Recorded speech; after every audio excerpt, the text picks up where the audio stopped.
To PJ Tucker now, the Rockets willing to trade him before the NBA trade deadline, and the Lakers are among the teams that have interest. Should not come as a surprise at all. The Lakers are going to be linked to almost every single relatively cheap player on the trade block this year.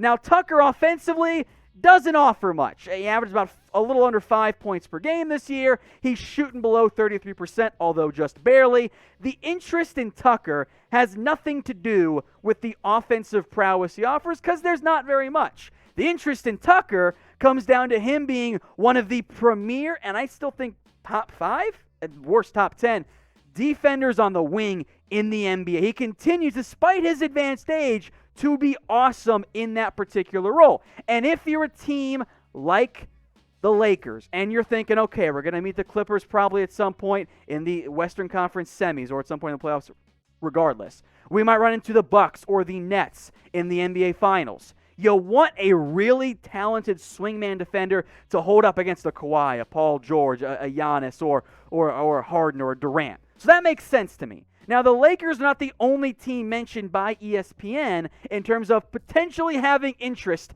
in a trade. The Miami Heat, they were connected. The Milwaukee Bucks, Brooklyn Nets, and Lakers were the 4 mentioned by Woj. And that certainly makes sense because, well, those are 4 contending teams, and the Rockets are willing to sell. Now, what I do want to make note of, why this is intriguing, is the report was that the Rockets want a player, not draft picks. They want a player back in exchange for PJ Tucker. So, SB Nation's Laker page put together this trade. I'm not sure how you Lakers fans are going to like it because Tucker's decently expensive. So you'd have to move the money to make it work out. Here's what they put together. Kyle Kuzma, Alfonso McKinney, and Jared Dudley go to Houston. Now, McKinney and Dudley, well, duh, right? Kuzma, though, who the Lakers just paid, I'm not sure that's all that intriguing. So who says no?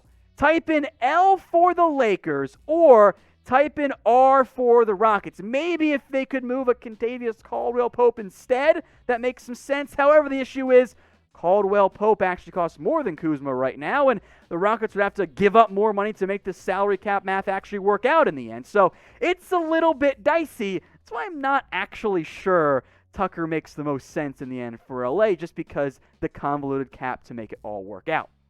I hope everyone out there is staying safe. If you're not and you need more masks, go get one today at chatsports.com/NBA masks. Have them for every single NBA team, including the Lakers there. See them on your screen. Chatsports.com/NBA mask. That link, which I will put in the comments and in the description, will save you guys 75% off. Not every single mask option is that discounted, but there are a lot of them. So go check it out today at chatsports.com/NBA mask. You can save up to 75% and rep your favorite team while you're staying safe out there.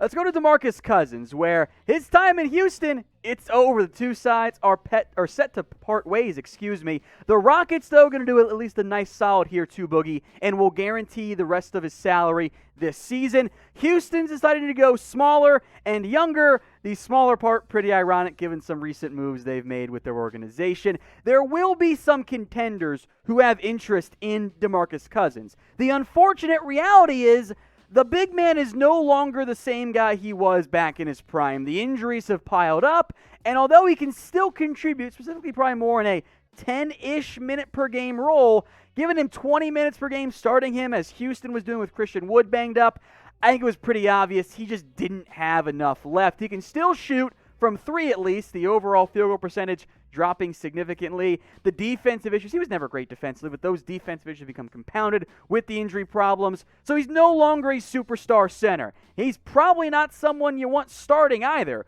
but he can be a backup big man. So some potential Demarcus Cousins destinations to keep an eye out for. The Miami Heat, seemingly linked to every single player that becomes potentially available. The Boston Celtics, someone we've linked to Boogie for years now. Maybe they finally show interest on that front. The Brooklyn Nets are intriguing. They could use another big man.